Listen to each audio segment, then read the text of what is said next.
सुनिए, वॉइस बच्चों दो प्रकार के होते हैं। वॉइस कितने प्रकार के होते हैं? दो प्रकार के।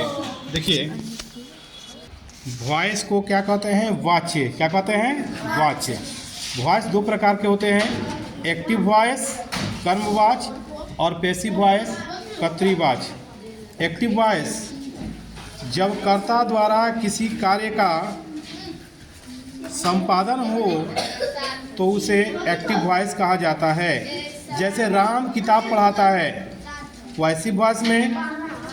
दूसरा, जब कर्ता पर ही कार्य संपादित हो उसे पैसिव वॉइस कहते हैं। उसे क्या कहते हैं? पैसिव वॉइस कहते हैं। जैसे देखिए, बोर्ड पे ध्यान दीजिए। देखिए बोर्ड पे, यानी वॉइस दो प्रकार के होते हैं। एक्टिव वॉइस जब कर्ता के द्वारा किसी कार्य का संपादन हो उसे एक्टिव वॉइस कहा जाता है। जैसे राम किताब पढ़ाता है। पैसिव वॉइस जब कर्ता पर ही कोई कार्य संपादित हो उसे पैसिव वॉइस कहते हैं। ठीक है, उसे क्या कहते हैं बच्चों? पैसिव वॉइस कहते हैं। जिस प्रकार टेंस में वॉइस होता है, टेंस होता है प्रेजेंट इंडेफिनिट टेंस, उसी तरह से वॉइस भी होता है प्रेजेंट इंडेफिनिट टेंस का पैसिव वॉइस। इसका स्ट्रक्चर होता है subject plus is, and, are plus V3 plus object. पहचान क्या होता है इसका?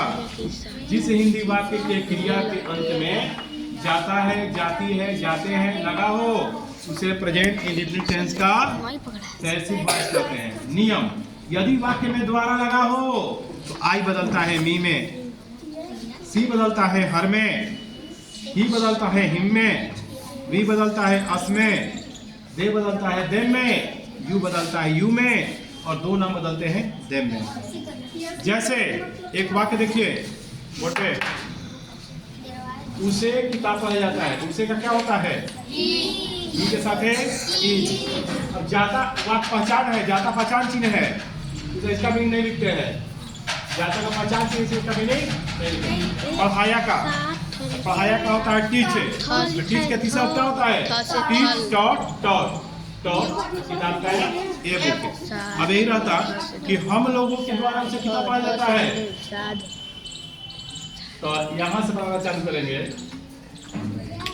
उसे किताब पढ़ा जाता है। उसे का क्या होता है?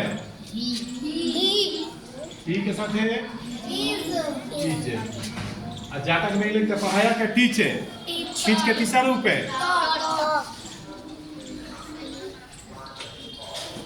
तो किताब का द्वारा आ गया। देखिए, तो देखिए जैसे ही ऊपर वाला बना उसी बना है। इसका इंग्लिश देखो, बोर्ड पे सब ध्यान दो। देखो, अगर द्वारा वाक्य में लग जाए, हम लोग के द्वारा उसे किताब पढ़ा जाता है, तो द्वारा का बनाना से कहां से चालू करेंगे ट्रांसलेशन? द्वारा के बाद से। तो द्वारा के बाद कौन लिखा है? उसे का इंग्लिश ही होता है, और वह का भी इंग्लिश का चीज होता है ही इज। पढ़ाया के टॉट किताब का जैसे ऊपर बना उसी हो गया, जस्ट ऊपर वाला है। लेकिन द्वारा आ गया तो द्वारा का इंग्लिश क्या होता है? बाई। क्या होता है बच्चों?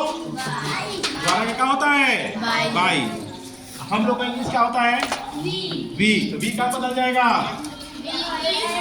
वी अस में। वी का बदल जाएगा अस में।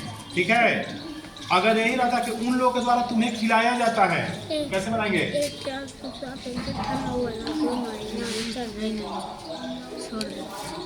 उन लोगों के द्वारा तुम्हें